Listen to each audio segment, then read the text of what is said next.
All India मजलिस इत्तेहादुल मुस्लिमीन के कौमी सदर काबिल एहतराम इज़्ज़त माब आली जनाब अलहाज बैरिस्टर असदुद्दीन ओवैसी साहब,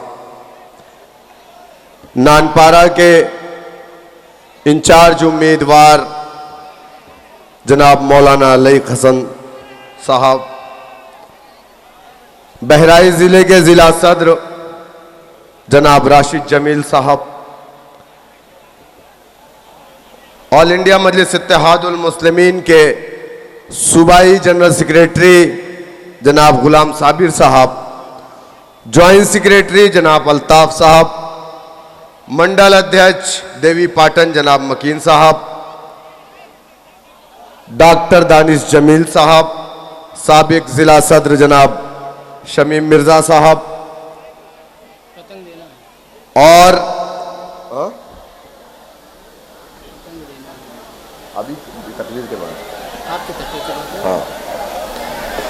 हमारे दरमियान में हैदराबाद से तशरीफ़ लाए ऑल इंडिया मजलिस इत्तेहादुल मुस्लिमीन के हैदराबाद के साबिक मेयर जनाब माजिद हुसैन साहब और हमारे स्टेज पर जलवा अफरोज़ मुअज़्ज़िज़ उलमा इकराम, मेरे सामने मौजूद मुस्तकबिल के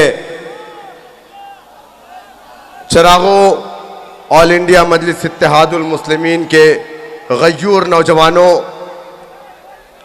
चूंकि आपको बैरिस्टर साहब को सुनना है, मैं थोड़ी देर में अपनी तकरीर को ख़त्म कर दूंगा, लेकिन आज अभी मौलाना ने जो बातें हमारे सामने रखी है, ये मौलाना की मुश्किलें नहीं है सिर्फ, बल्कि ये मुश्किल पूरी कौम की है।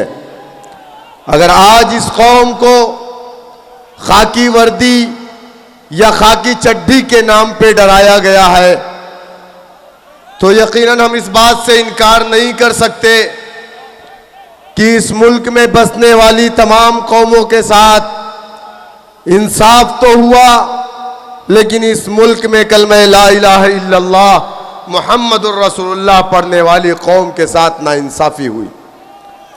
लोग कहते हैं कि ऑल इंडिया मजलिस इत्तेहादुल मुस्लिमीन को उत्तर प्रदेश में आने की जरूरत क्यों पड़ी।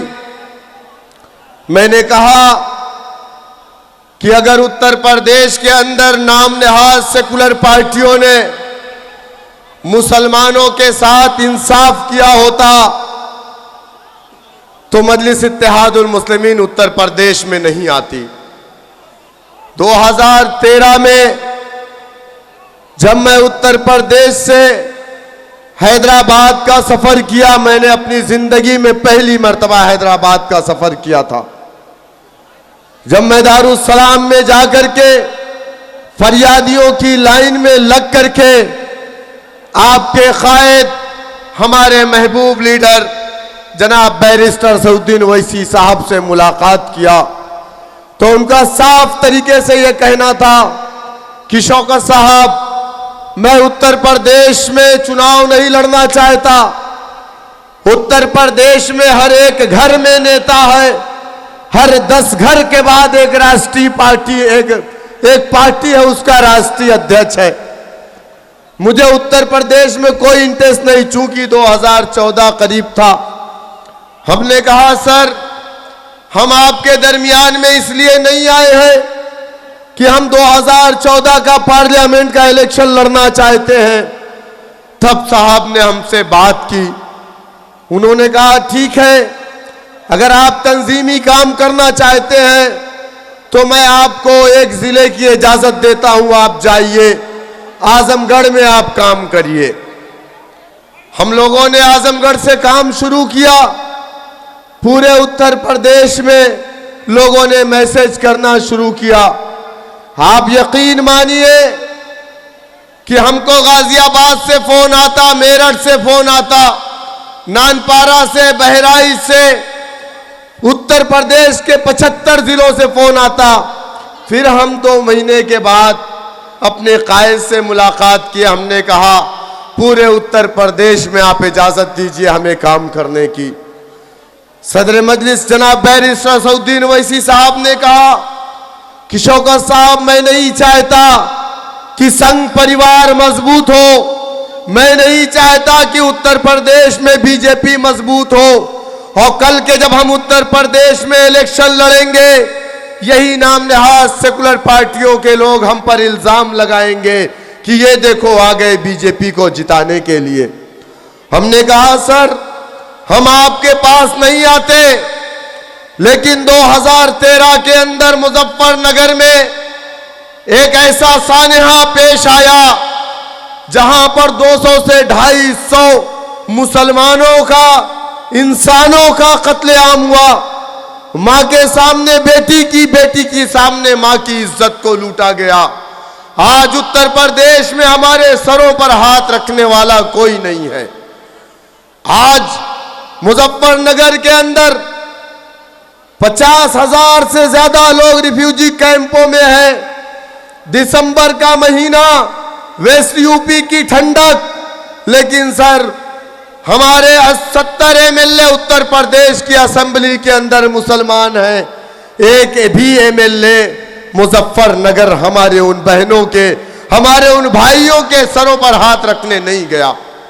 उत्तर प्रदेश का मुसलमान उम्मीद भरी निगाहों से दारुस्सलाम की तरफ देख रहा है, आपकी तरफ देख रहा है, एक उम्मीद नजर आ रही है। सर आप आइए उत्तर प्रदेश में, उत्तर प्रदेश का नौजवान आपका इंतजार कर रहा। लोग कहते हैं कि ओवैसी साहब क्यों उत्तर प्रदेश आ गए? अरे उत्तर प्रदेश ओवैसी साहब नहीं आए, उत्तर प्रदेश के नौजवानों ने ओवैसी साहब को उत्तर प्रदेश बुलाया है। और उत्तर प्रदेश किसी के बाप की जागीर नहीं है। उत्तर प्रदेश भारत का हिस्सा है, उत्तर प्रदेश भारत का दिल है, उत्तर प्रदेश वो स्टेट है दिल्ली जाने का रास्ता जो तय करता है। और उत्तर प्रदेश की पुलिस हमें क्यों प्रोग्राम करने की इजाजत नहीं देती? समाजवादी के लोग कहते हैं हम बीजेपी की बी टीम है, बीजेपी वाले कहते हैं इनका सर कलम कर दो, इनको आने मत दो, इनको इजाजत मत दो। तो समझ में नहीं आता है कि हम किसकी टीम है। एक तरफ तो बीजेपी हमारी दुश्मन है। समाजवादी पार्टी मोहल्ला ने कहा कि नानपारा में एक ही बेड पर दोनों पार्टी है। मोहतरमा एमएलए है, शौहर उनके समाजवादी में आवेदक प्रत्याशी है, टिकट चाहिए। क्या मुसलमानों आपको बेवकूफ नहीं बनाया जा रहा है? आप बताइए मुझे। बैरकैब हम उत्तर प्रदेश में आए, 2017 में हम उत्तर प्रदेश का इलेक्शन लड़े, उसके पहले भी हम एक इलेक्शन लड़े। 2015 में एक दलित का बेटा जिला पंचायत जीत करके आया। ये तारीख है उत्तर प्रदेश में एमआईएम पार्टी की। सबसे पहले जिला पंचायत कैंडिडेट जीत करके जो आया वो एक दलित का बेटा था। 2016 में हम बाई इलेक्शन लड़े उत्तर प्रदेश में, हमने एक दलित के बेटे को जनरल सीट पर चुनाव लड़ाया, 10,000 वोट हमें मिला। 28 मरतबा समाजवादी पार्टी ने या तो हमारी परमिशन को कैंसिल किया या तो बैरिस्टर साहब को आने से रोक दिया। हमें उत्तर प्रदेश में नहीं आना। 5 साल 2017 में इलेक्शन कमीशन ने परमिशन दिया। बैरिस्टर असदुद्दीन ओवैसी साहब की जनसभाएं उत्तर प्रदेश में हुई।